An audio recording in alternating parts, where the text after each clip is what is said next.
कांग्रेस ने अपने घोषणा पत्र में 5 न्याय का वादा किया है। इसमें एक न्याय है संवैधानिक न्याय। इसमें कांग्रेस ने 5 जो बड़ी बातें कही हैं वो एक एक करके आपको बताते हैं। कांग्रेस एक राष्ट्र एक चुनाव के विचार को अस्वीकार करती है।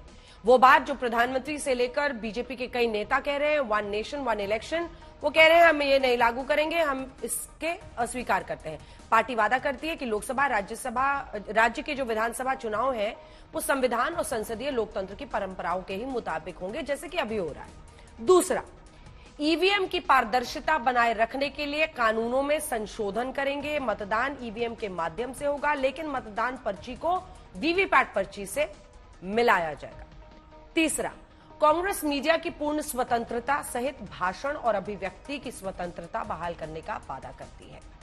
चौथा, कांग्रेस मानहानि के जुर्म को अपराध मुक्त करने, कानून द्वारा नागरिक क्षति के माध्यम से त्वरित उपाय प्रदान करने का वादा भी करती है, फौरन उपाय करेंगे। पांचवा है, कांग्रेस दूरसंचार अधिनियम 2023 की समीक्षा करेगी, प्रावधानों को हटा देगी जो बोलने अभिव्यक्ति की स्वतंत्रता और प्रतिबंधित करती है। लेकिन इनमें भी सबसे अहम है ईवीएम वाली बात, क्योंकि 2014 से यानी जब से मोदी सरकार आई है पूरा विपक्ष ईवीएम पर सवाल खड़े कर रहा है और आज कांग्रेस ने उसी ईवीएम को अपने मैनिफेस्टो में रखा है, तो बीजेपी ने भी इस पर जवाब दिया है।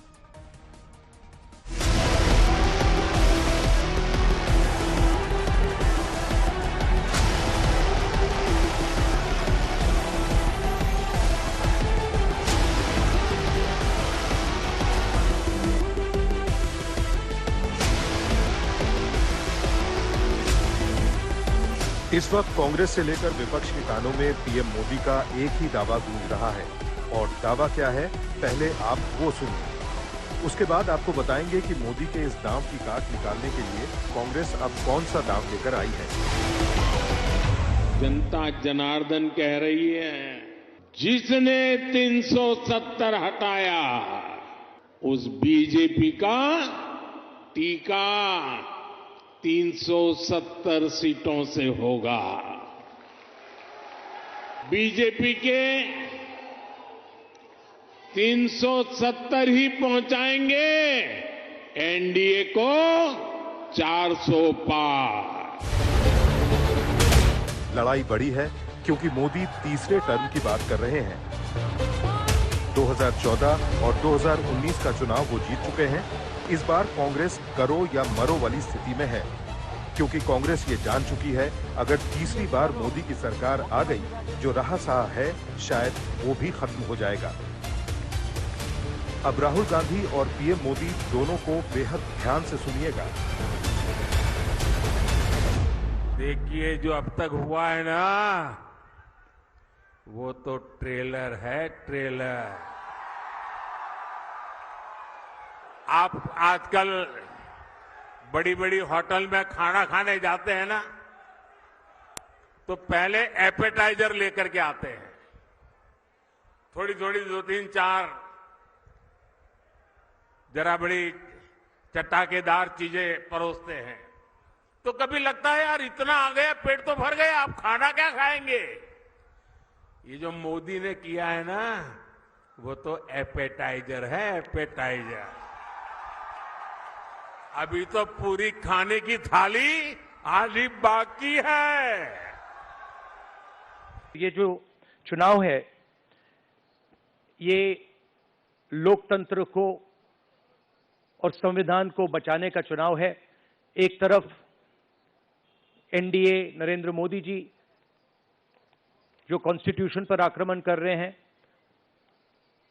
लोकतंत्र पर आक्रमण कर रहे हैं, इंस्टीट्यूशंस को कैप्चर कर रहे हैं, और दूसरी तरफ इंडिया अलायंस जो कॉन्स्टिट्यूशन की रक्षा करता है, लोकतंत्र की रक्षा करता है। तो ये चुनाव इन दोनों फोर्सेस के बीच में है।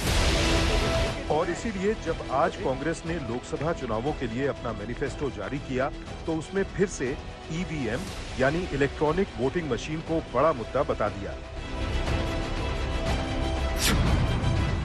लोकसभा चुनावों से ठीक पहले फिर आई ईवीएम की याद। अब की बार कांग्रेस के मैनिफेस्टो में ईवीएम की बात। कांग्रेस ने कहा चुनाव तो ईवीएम से होगा, लेकिन वीवीपैट जरूरी होगा। हर मतदाता को अधिकार होगा कि वो ईवीएम की पर्ची पा सके। क्या कांग्रेस का ईवीएम वाला दांव मोदी के 400 पार के टारगेट में रोड़ा बनेगा? ईवीएम हटाओ। ये पूरा हिंदुस्तान कह रहा है कि ईवीएम में कमी है। हम इलेक्शन कमीशन के यहां गए, वो सुनने को तैयार नहीं है। आपने देखा होगा एक इलेक्शन कमिश्नर रिजाइन कर गया, चुनाव से कुछ ही दिन पहले रिजाइन कर दिया। कोई ना कोई कारण तो होगा। कांग्रेस ने अपने मैनिफेस्टो में 5 न्याय और 25 गारंटियों का ऐलान किया है और इसमें एक बड़ा ऐलान ईवीएम भी है। कांग्रेस ने कहा है कि ईवीएम की पारदर्शिता बनाए रखने के लिए कानूनों में संशोधन करेंगे। मतदान भले ही ईवीएम के जरिए होगा, लेकिन हर मतदान पर्ची को वीवीपैट पर्ची से मिलाया जाएगा। इस पर अब बीजेपी ने भी जवाब दिया है। जहां तक चुनावी प्रक्रिया की बात है, तो भारतीय संविधान के अनुसार उस प्रक्रिया के संचालन के बारे में निर्णय लेने का अधिकार चुनाव आयोग को होता है। तो राजनीतिक दलों को उसके ऊपर टिप्पा टिप्पणी करने से बचना चाहिए और जब चुनाव आयोग उन्हें आमंत्रित करता है सुझाव देने के लिए, तभी सुझाव देना चाहिए। इसके अलावा यदि आप सुझाव देते हैं तो साफ समझ में आता है कि आपका उद्देश्य राजनीति करना है। अनामिका जी, और वैसे मैं एक और बात पूछना चाहता हूं, यदि उनको इस बात पे आपत्ति है तो बड़ा देखिए कितना मजेदार बात वो बताते हैं। उनको ईवीएम को लेकर शक होता है, मगर साहब ईवीएम पंजाब में अच्छा काम करती है, हरियाणा में गड़बड़ हो जाती है।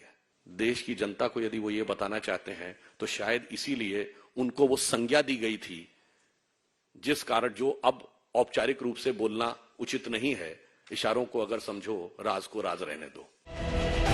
अब आपको सुनवाते हैं कि अरविंद केजरीवाल ने पीएम मोदी और उनके बीजेपी को 370 सीटों के दावे को कैसे ईवीएम मशीन से जोड़कर प्रहार किया था। खुलेआम कह रहे हैं हम तो 370 सीट लड़ रहे, जीत रहे हैं 370। 140 करोड़ लोग गए तेल लेने, हमें तुम्हारी जरूरत नहीं है और ना तुम्हारा वोट चाहिए, घर बैठना। 370 सीट हमारे पास मशीन है, मशीन से 370 सीटें आ रही हैं। 2014 में जब से मोदी सरकार आई है, तभी से विपक्ष ने ईवीएम पर सवाल उठाने शुरू कर दिए हैं। लेकिन बीजेपी कहती है कि जैसे ही विपक्ष को अंदाजा हो जाता है कि उनकी हार निश्चित है, वो अपनी हार का ठीकरा इलेक्ट्रॉनिक वोटिंग मशीन यानी ईवीएम पर फोड़ने लगते हैं। खुद पीएम मोदी कहते हैं कि विपक्ष वाले अपनी हार को 3 हिस्सों में बांट देते हैं। वो 3 हिस्से क्या हैं, आप भी सुनिए। 1/3 मोदी को गाली, 1/3 ईवीएम को गाली और 1/3 इलेक्शन कमीशन को गाली, क्योंकि उनको पता है कि देश की जनता उनको आशीर्वाद देने के लिए तैयार नहीं है। और इसलिए जैसे कोई खिलाड़ी आउट हो जाता है तो एम्पायर को गाली देने की कोशिश करता है, वैसे ही इन्होंने अब इलेक्शन कमीशन को गाली देना शुरू किया है। वैसे आपको बता दें कि ईवीएम भारत में चुनाव प्रक्रिया का सबसे महत्वपूर्ण अंग बन गई है। अपने 45 साल के इतिहास में ईवीएम को शंकाओं, आलोचनाओं और आरोपों का भी सामना करना पड़ा है। लेकिन चुनाव आयोग का कहना है कि स्वतंत्र और निष्पक्ष चुनाव करवाने में ईवीएम बहुत अहम भूमिका निभाती है। विपक्ष वाले इसे मानने को तैयार नहीं है। इन्होंने जो जनतंत्र के साथ खिलवाड़ कैमरे के अंदर पकड़े गए, अगर ये चंडीगढ़ जैसे छोटे से चुनाव में इतनी बड़ी गड़बड़ कर सकते हैं तो जाहिर है लोकसभा के और विधानसभा के चुनाव में तो पता नहीं कितनी बड़ी गड़बड़ करते हैं। आपको बता दें कि 1977 में मुख्य चुनाव आयुक्त SL शक्धर ने ईवीएम से चुनाव का विचार रखा। 1980-81 में ECIL और BEL ने ईवीएम बनाई। 1982 में पहली बार केरल के पारूर विधानसभा उपचुनाव के 50 बूथों में ईवीएम का इस्तेमाल हुआ।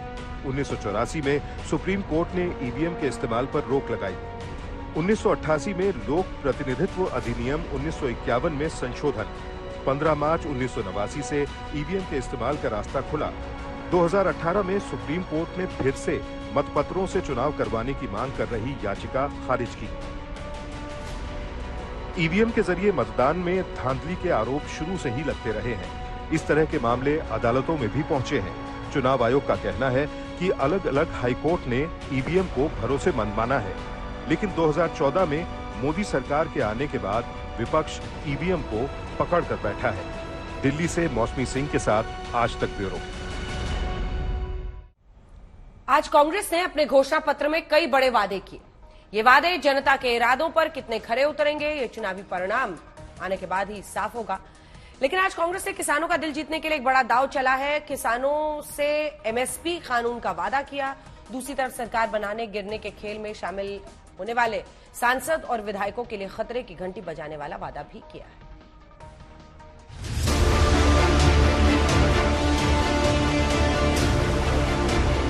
देश के किसानों की लंबे अरसे से मांग है कि सरकार एमएसपी पर कानून बनाए, सरकार एमएसपी की गारंटी दे। बीते दिनों किसानों ने एमएसपी की मांग को लेकर पंजाब से दिल्ली कूच किया था, लेकिन हरियाणा बॉर्डर पर किसानों को रोक दिया गया।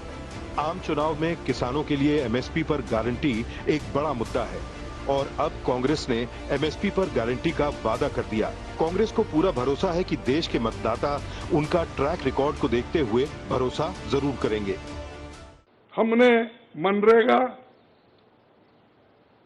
राइट टू एजुकेशन, आरटीआई, खाद्य सुरक्षा, वनाधिकार, भूमि अधिग्रहण कानून और रेहड़ी पटरी वालों की अधिकार समेत कई कदम हमने उठाया है और उसकी जो कर्ता धर्ता है श्रीमती सोनिया गांधी जी यहाँ पर मौजूद है।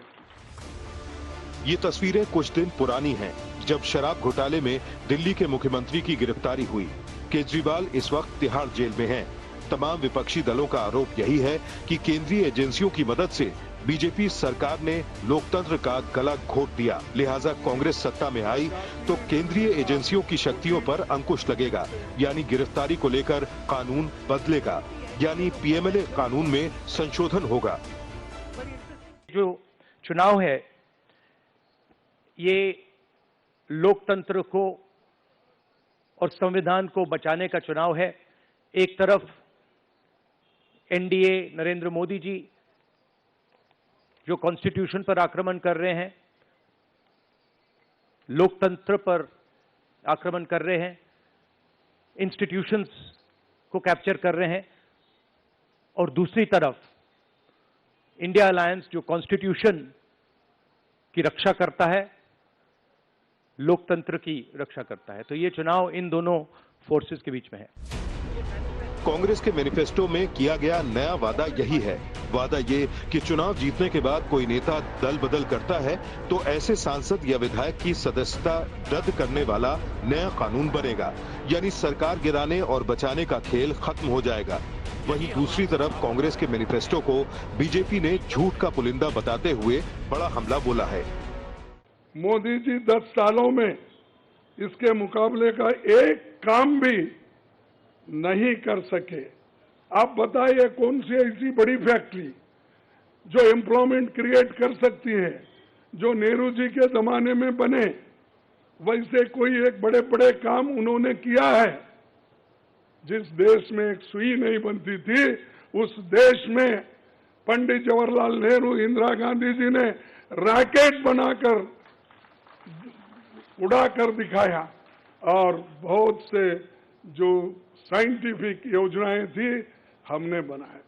अब मोदी जी के जमाने में तो गालियां देने का छोड़ के दूसरा तो मैं नहीं सुना। कांग्रेस को हाथ में सत्ता मिली थी तो एक सुई भी नहीं बनती थी देश में, यही बोला था ना आप सबने। और ये तो उनका बड़ा चिर परिचित डायलॉग रहा है, और हमने रॉकेट बना दिया। वैसे पहली बार इंटरमीडिएट रेंज बैलिस्टिक मिसाइल तो हमारे जमाने में बनी है, ब्रह्मोस, मगर कोई बात नहीं, रॉकेट बनता था। पर ये बताइए 47 में सुई नहीं बनती थी। आपको पता है भारत का पहला पावर प्रोजेक्ट शिव समुद्रम पावर प्रोजेक्ट 1902 में मैसूर में शुरू हो गया था, मगर सुई नहीं बनती थी। बात यही नहीं रुकी। बीजेपी ने कांग्रेस के घोषणा पत्र में इस्तेमाल हुई तस्वीरों को लेकर भी गंभीर आरोप लगाए हैं। दावा यही किया कि कांग्रेस ने अपने घोषणा पत्र में विदेशी तस्वीरों का इस्तेमाल किया। इसी बहाने राहुल के विदेशी दौरों पर भी निशाना साधा। फोटो विदेश की लग गई है। ये गंभीरता की बात है। यानी अभी तक वो विदेश में जाकर भारत के विरुद्ध अपशब्दों का प्रयोग तो करते थे, मोदी जी से लड़ने के लिए विदेश में जाके गुहार तो लगाते थे, अब विदेश से उधार लाकर फोटो भी लगाने लगे हैं। मुझे लगता है ये अपने आप में और गंभीर प्रश्न खड़े करता है। आपने कांग्रेस के मैनिफेस्टो में देखा होगा, ये वाटर मैनेजमेंट के ऊपर ये फोटो है। देखिए, इसको जाके आप चेक कर लीजिएगा, ये न्यूयॉर्क की बफेलो लिवर की है।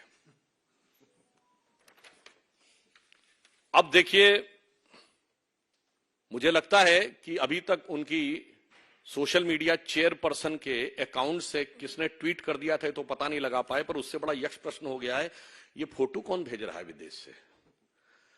मतलब ऑन द लाइटर नोट मैं कहना चाहूंगा, बफेलो शब्द को हिंदी में भैंस कहते हैं और हिंदी में कहावत होती है अकल बड़ी है भैंस। तो मुझे लगता उतनी अकल भी किसी ने प्रयोग नहीं की है इनको करने के लिए। आज तक ब्यूरो।